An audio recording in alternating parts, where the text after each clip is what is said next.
Merci beaucoup, Nick. Oui, c'est un grand privilège de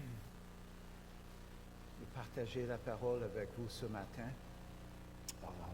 C'est mon première fois de prêcher dans cette église et en fait, ça pèse sur moi parce que je vois la qualité de prédication ici dans cette église. Moi et ma femme, on a passé 10 ans au Sénégal et on a été changés par nos frères africains. Je suis un peu africain maintenant et je vois que je suis un peu moins occidental dans quelques aspects de ma vie. Et je pense que c'est bon. C'est bon. J'ai appris beaucoup de choses de mes amis sénégalais au Sénégal. En fait, mon désir, c'est d'être un berger en suivant l'exemple de mes frères au Sénégal, qui étaient des très bons pasteurs. C'est un privilège pour moi de travailler avec eux pour 10 ans. Et maintenant, je me trouve ici à l'église d'Emmanuel ce matin. Moi et ma femme, nous sommes très contents. Vous êtes très accueillants envers moi et ma femme et nos 2 filles. Pour les super vendredis, je vois ma fille de 5 ans, Évangeline, en train de rire quand elle fait le tam-tam avec la jeunesse. Donc, merci beaucoup. Ce matin, je veux partager un texte qui parle de la puissance de Jésus dans nos tempêtes. La puissance de Jésus dans nos tempêtes. Quand j'étais jeune, j'avais environ 10 ans. Mes parents avaient décidé que nos prochaines vacances familiales, nous ferions une excursion en bateau d'environ 2 semaines sur le lac Ontario. En fait, mes parents avaient décidé d'acheter un vieux bateau de 32 pieds de longueur. Le jour arrive pour notre premier voyage et nous étions tous fébriles, mes parents, mes 2 frères et moi. Mais le climat était plus sombre. Les nuages gris foncés étaient visibles et la météo nous a averti qu'il y aura une tempête. Nous n'avons pas constaté le danger devant nous ce jour-là. À peu près 1 heure après notre départ, la tempête arriva avec puissance. Et c'est alors que mon père a constaté qu'il a laissé la carte de navigation sur la table de pique-nique au rivage. Pour le reste de cette histoire, ce sera la conclusion de cette prédication. Pour nous, le besoin, notre plus grand besoin ce matin, c'est comment vivre dans les tempêtes de la vie. Il y en a beaucoup. Si ce n'est pas le cancer, c'est la perte d'un être aimé. Peut-être c'est une tentation qui est constamment devant toi. Peut-être au cégep, tu es persécuté d'être chrétien. Peut-être tu cherches du travail. Beaucoup de tempêtes dans nos vies. Comment vivre dans la tempête? Nous allons voir 2 circonstances dans lesquelles, dans chacun, il y a un grand problème. Deuxièmement, la puissance de Jésus est manifestée. Et troisièmement, comment les personnes présentes ont réagi. Tournez dans vos Bibles, dans Luc 8. Oui, on a lu une partie de ce texte. Je vais relire juste pour lire tout le texte ce matin. Luc 8, 22 à 39. Un jour, Jésus monta dans une barque avec ses disciples. Il leur dit, passons de l'autre côté du lac, et ils partirent. Pendant qu'ils naviguaient, Jésus s'endormit. un tourbillon fondit sur le lac. La barque se remplissait d'eau et ils étaient en péril. Ils s'approchèrent et le réveillèrent en disant, « Maître, Maître, nous périssons. » S'étant réveillé, il menaça le vent et les flots qui s'apaisèrent et le calme revint. Puis il leur dit, « Où est votre foi ?» Saisis de frayeur et d'étonnement, ils se dirent les uns aux autres, « Quel est donc celui-ci qui commande même au vent et à l'eau et à qui ils obéissent ?» Ils abordent dans le pays des Géraséniens, qui est vis-à-vis de la Galilée. Lorsque Jésus fut descendu à terre, il vint au-devant de lui un homme de la ville qui était possédé de plusieurs démons. Depuis longtemps, il ne portait point de vêtements et avait sa demeure non dans une maison, mais dans les sépulcres. Ayant vu Jésus, il poussa un cri, se jeta à ses pieds et dit d'une voix forte, « Qu'y a-t-il entre moi et toi, Jésus, Fils de Dieu très haut? Je t'en supplie, ne me tourmente pas. » Car Jésus commandait à l'esprit impur de sortir de cet homme dont il s'était emparé depuis longtemps. On le gardait lié de chaînes et les fers aux pieds, mais il rompait les liens et il était entraîné par les démons dans les déserts. Jésus lui demanda, « Quel est ton nom ?» « Légion, répondit-il, car plusieurs démons étaient entrés en lui. Et il priait instamment Jésus de ne pas leur ordonner d'aller dans l'abîme. Il y avait là, dans la montagne, un grand troupeau de pourceaux qui paisait. Et les démons supplièrent Jésus de leur permettre d'entrer dans ces pourceaux, et il le leur permit. Les démons sortirent de cet homme, entrèrent dans le pourceau, et le troupeau se précipita dans des pentes escarpées dans le lac et se noya. Ceux qui les faisaient paître, voyant ce qui était arrivé, s'enfuirent et répandirent la nouvelle dans la ville et dans les campagnes. Les gens allèrent voir ce qui était arrivé, ils vinrent auprès de Jésus et ils trouvèrent l'homme de qui étaient sortis les démons assis à ses pieds, vêtu et dans son bon sens. Et ils furent saisis de frayeur. Ceux qui étaient vus, ce qui s'était passé, leur racontèrent comment le démoniaque avait été guéri. Tous les habitants du pays de Géraséniens prièrent Jésus de s'éloigner d'eux, car il était saisi d'une crainte, une grande crainte. Jésus monta dans la barque et s'en retourna. L'homme de qui était sorti les démons lui demandait la permission de rester avec lui, mais Jésus le renvoya en disant, « Retourne dans ta maison et raconte tout ce que Dieu t'a fait. » Et il s'en alla et publia partout la ville tout ce que Jésus avait fait pour lui. La leçon pour nous ce matin, c'est souvent dans les tempêtes que nous reconnaissons la puissance de Jésus. Donc, approchons-nous de Jésus dans nos tempêtes. Prions.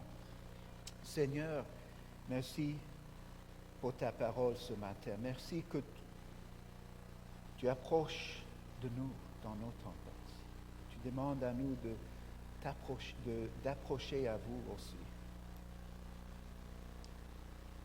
Je prie, nous prions que tu diriges ce temps dans ta parole. Fortifie notre foi. Au nom de Jésus. Amen. Donc voici la tempête, un grand problème. Un jour, Jésus a décidé d'aller de l'autre côté du lac. Le lac de Galilée est environ 10 km de longueur, de large, et 21 km de long. Le lac est entouré par les collines, ce qui le rend susceptible à les tempêtes soudaines. Mais nous nous demandons pourquoi Jésus a décidé de traverser le lac. C'est une très bonne question. Garde ça en esprit parce qu'on va retourner à cette question. Le bateau était probablement un petit bateau de pêche appartenant à l'un des disciples qui était pêcheur. Et pendant qu'il naviguait, Jésus s'endormit. Nous voyons aussi l'humanité de Jésus. Donc la Bible enseigne, pendant l'incarnation de Jésus, il était 100% Dieu et 100% homme.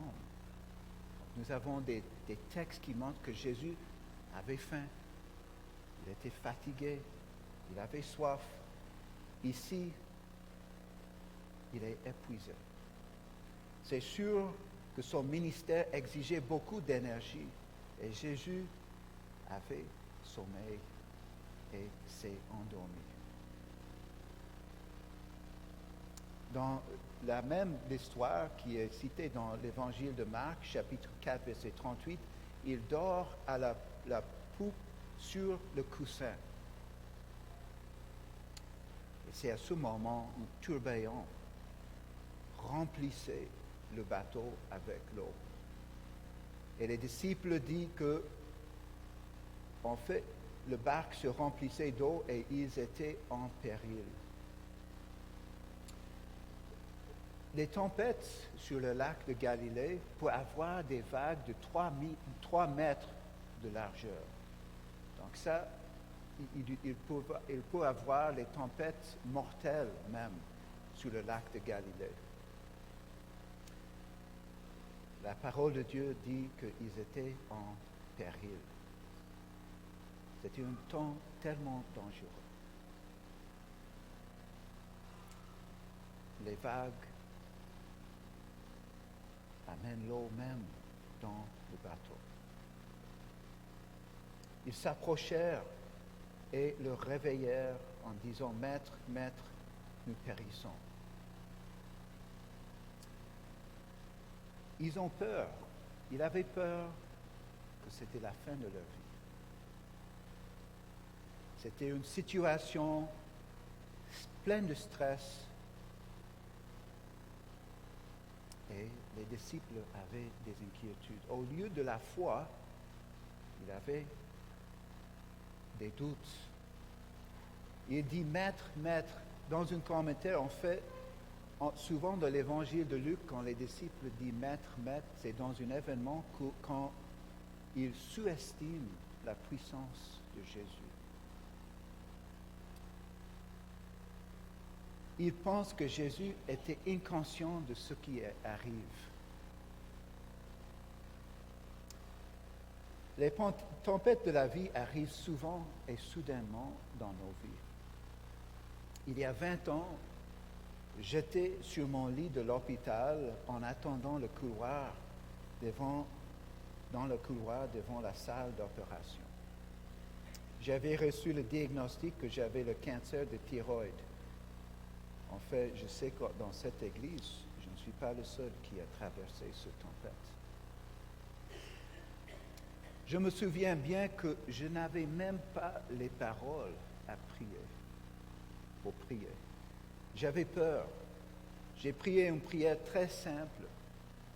J'oublie même pas les mots. La chirurgie a duré 2 fois, plus longtemps que prévu.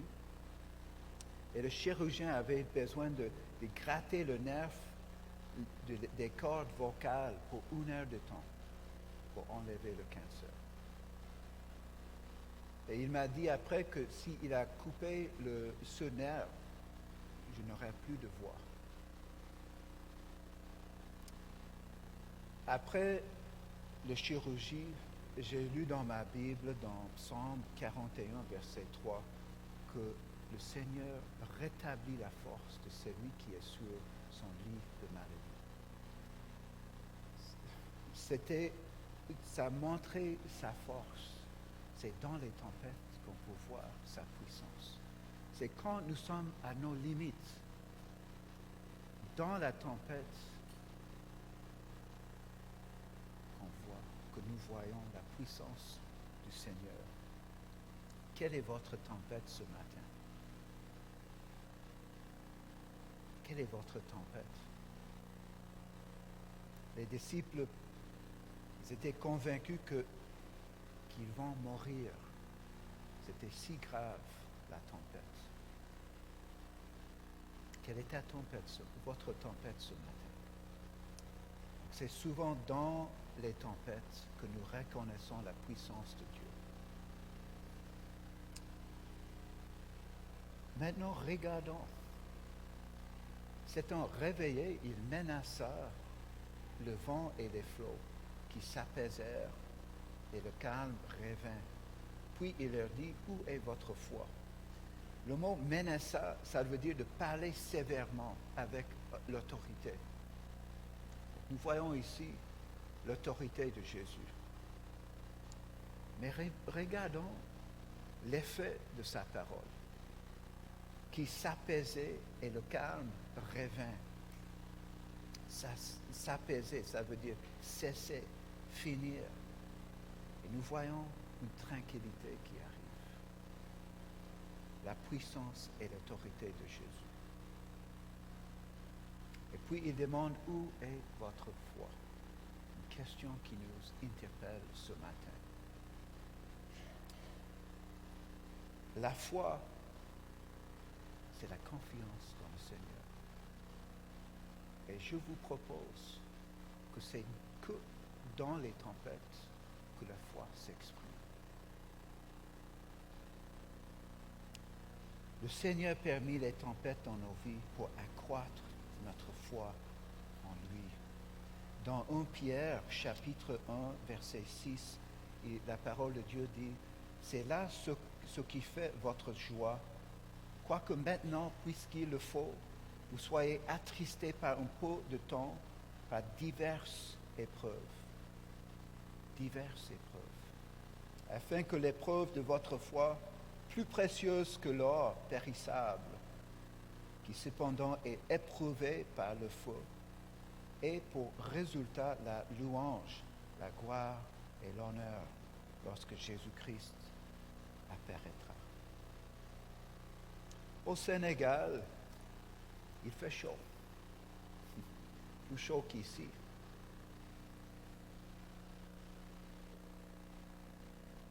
Chaque nuit, on avait besoin d'un ventilo pour chaque personne. Un soir, à 7h30,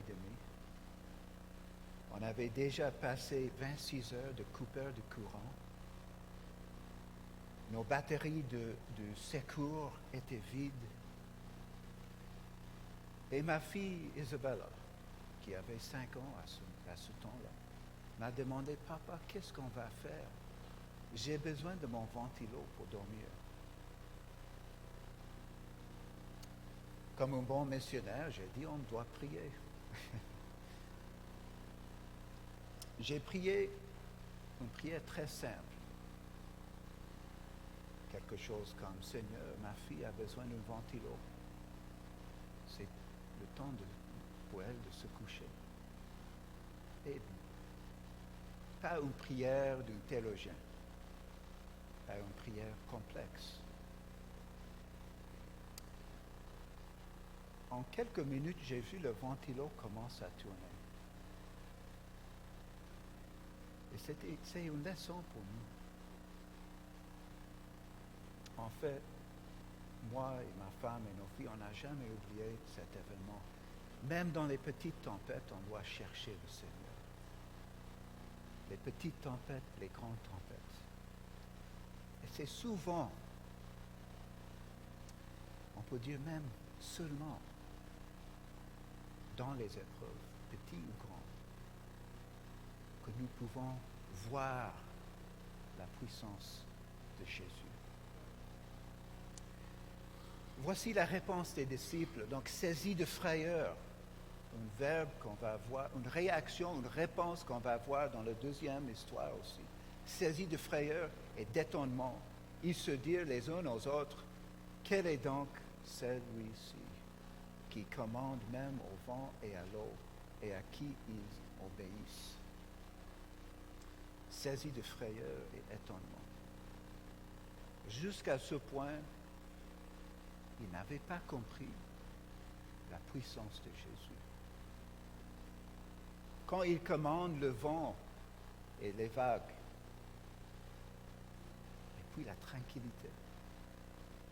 C'est qui? C'est qui ça? Qui peut faire ça? Mon frère a bien choisi le texte de Psaume 107. Merci beaucoup pour ça.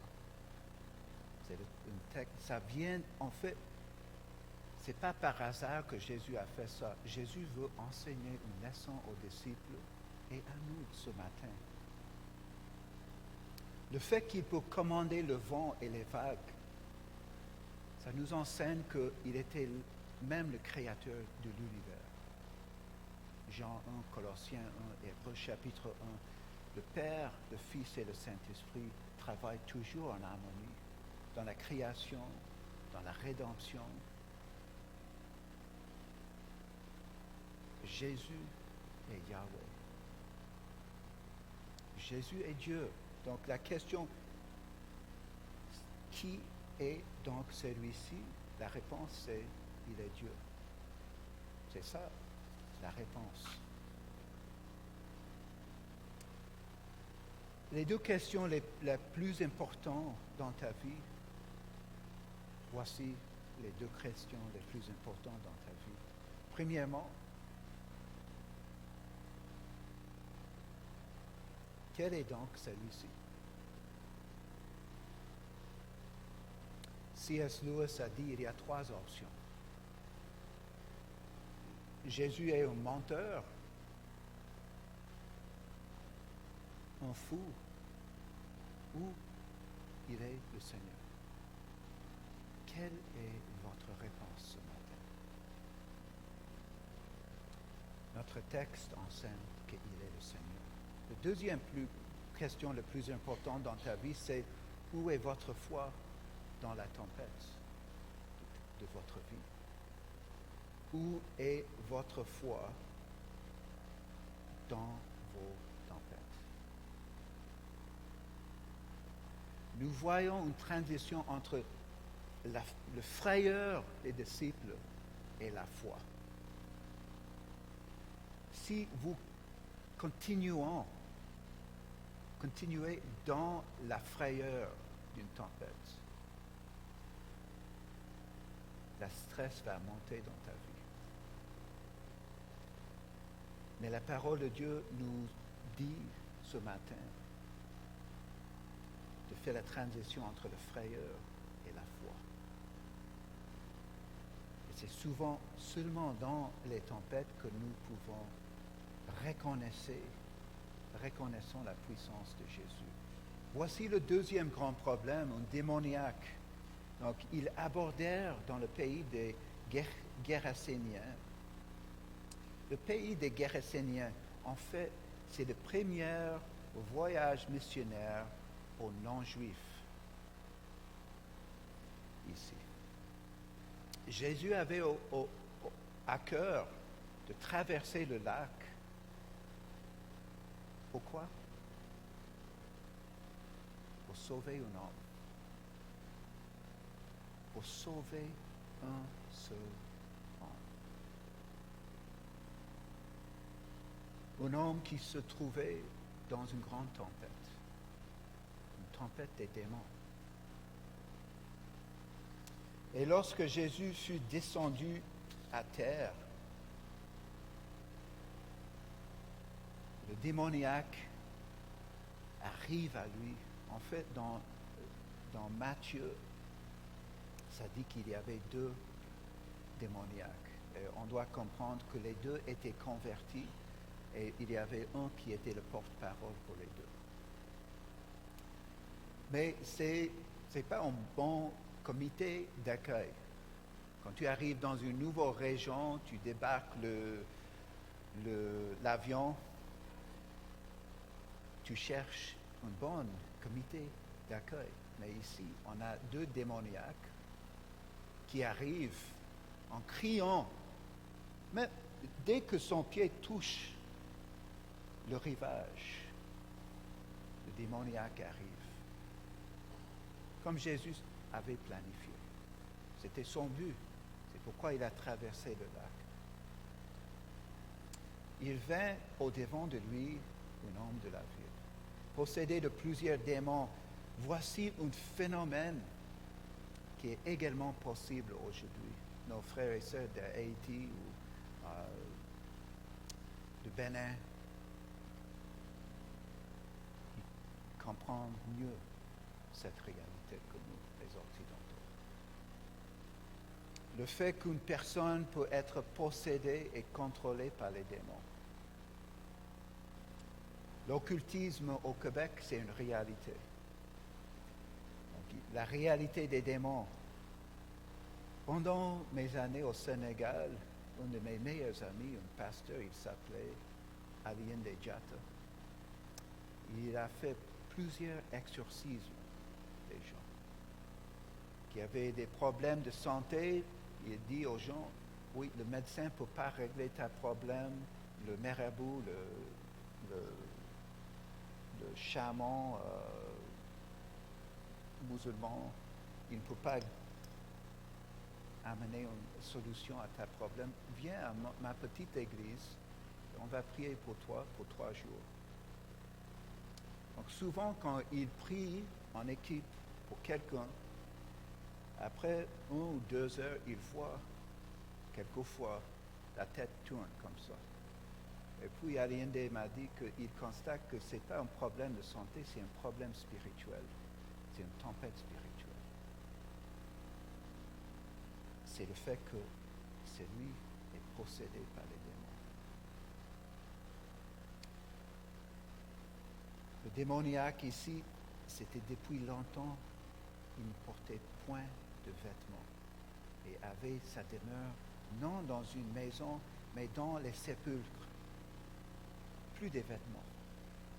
Au Sénégal, j'ai vu les gens possédés qui marchent sans vêtements sur la rue. Et ils crient à haute voix, souvent pendant la nuit, dans les cimetières, qui étaient malheureusement à côté de notre maison au Sénégal. Crient de haute voix, comme ils sont tourmentés par le diable, les démons. Ils n'habitent plus dans une maison ici. Maison, oikonos. Ce n'est pas qu'il n'habite plus avec sa famille, il n'habite plus dans une maison. Il préfère d'être dans les sépulcres, proche des tombeaux. Voici l'effet du mal, toujours. 3 effets. Asservissement. Le diable, le mal veut que nous soyons toujours asservis au mal. Donc l'effet du péché, c'est d'être esclave du péché. Deuxième effet, aliénation. Donc le diable, le mal, veut prendre ta vie et vous éloigner de votre famille. Pense aux tentations courantes. Il y a un aspect d'aliénation toujours, même dans le jardin. Dès que Adam et Ève ont constaté qu'ils ont péché, ils avaient le désir de porter des habits et puis de se cacher de Dieu. Et le troisième effet, c'est anéantissement. Ça veut dire la destruction de ta vie, de votre vie. Donc, le mal vaut toujours les 3 effets dans votre vie.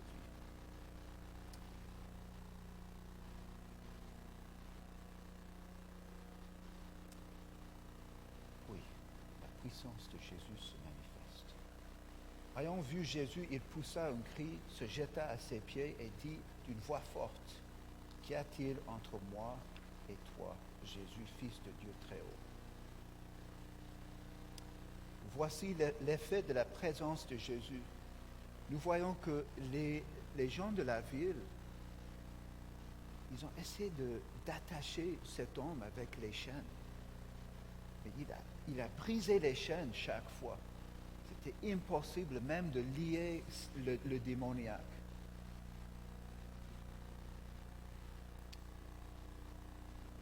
Il y a les moments dans nos vies que même les gens ne peuvent pas nous aider. Cet démoniaque n'avait même pas la capacité de venir à Jésus lui-même. d'exercer la foi lui-même. Dans cette histoire, nous avons Jésus qui approche à cette démoniaque dans sa tempête.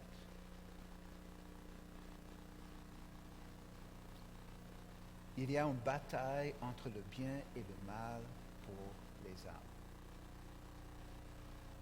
Voici le cœur de Jésus pour traverser un lac pour un homme.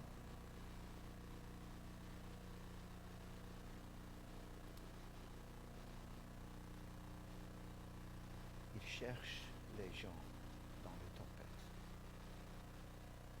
Jésus agit avec force pour délivrer cet homme des démons.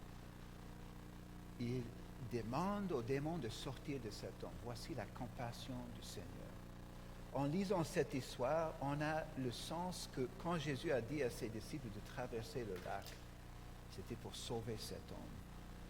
Jésus va aussi venir nous chercher où nous sommes.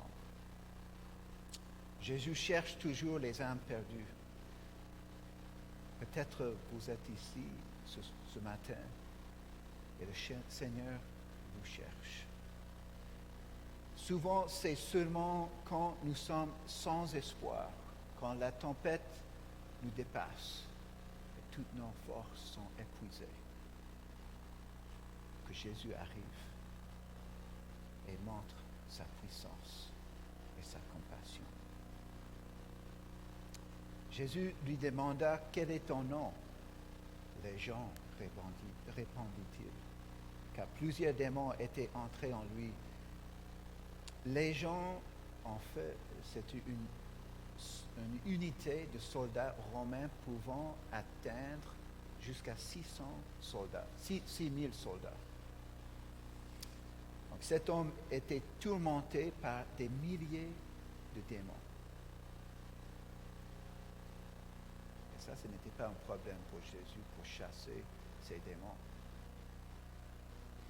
Ils ont demandé à Jésus de ne pas aller dans l'abîme. Donc, l'abîme, c'est le destin final du diable et ses démons. L'image que le diable est le roi de l'enfer, qu'il habite à l'enfer, ça ne vient pas de la Bible, ça vient de Dante's Inferno.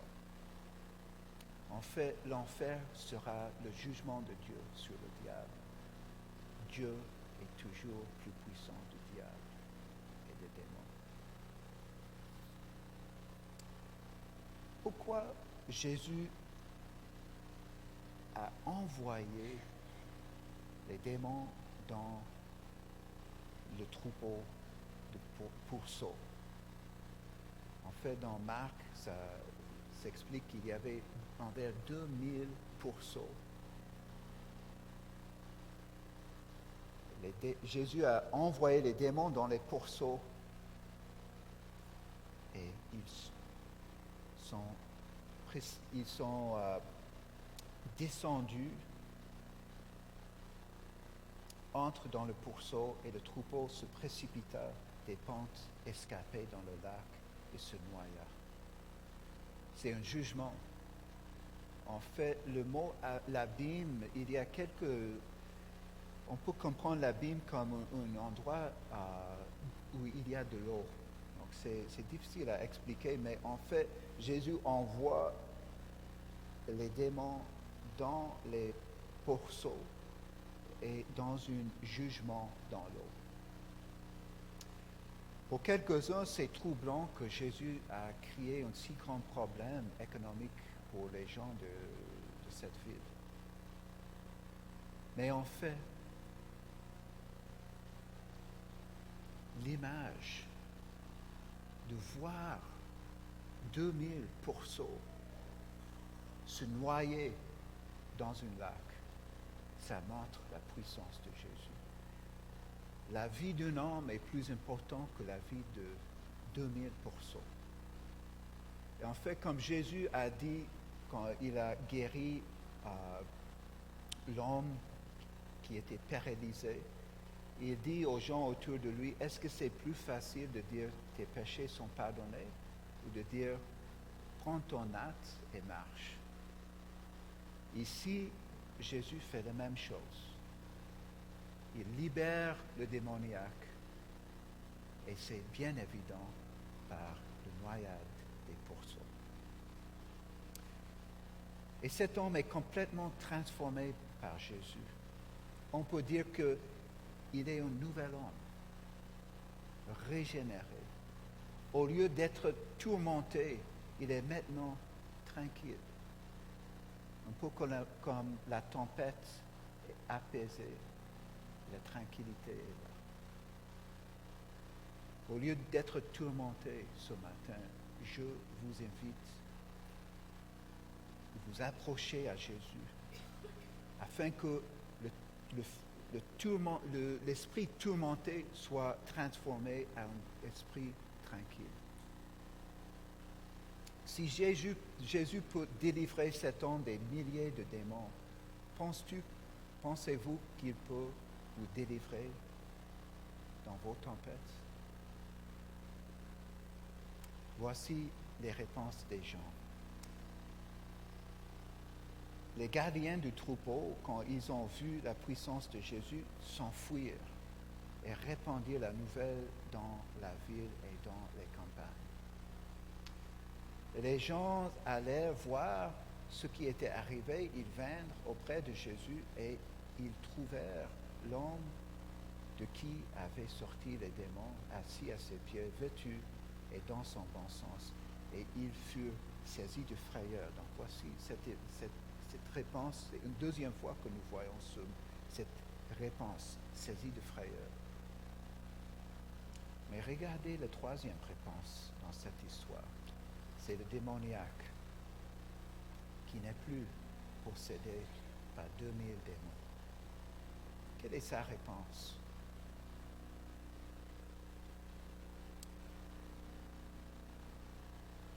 Tous les habitants du pays de Gérasénien prient Jésus de s'éloigner, mais lui,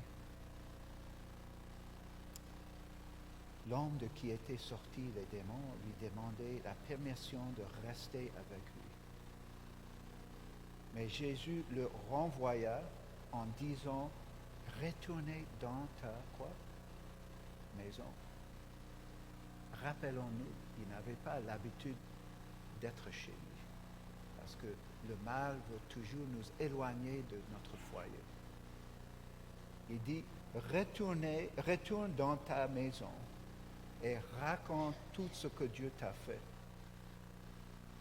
Et s'en alla et publia partout la ville tout ce que Jésus avait fait pour lui. Après ça, Jésus rentre chez lui.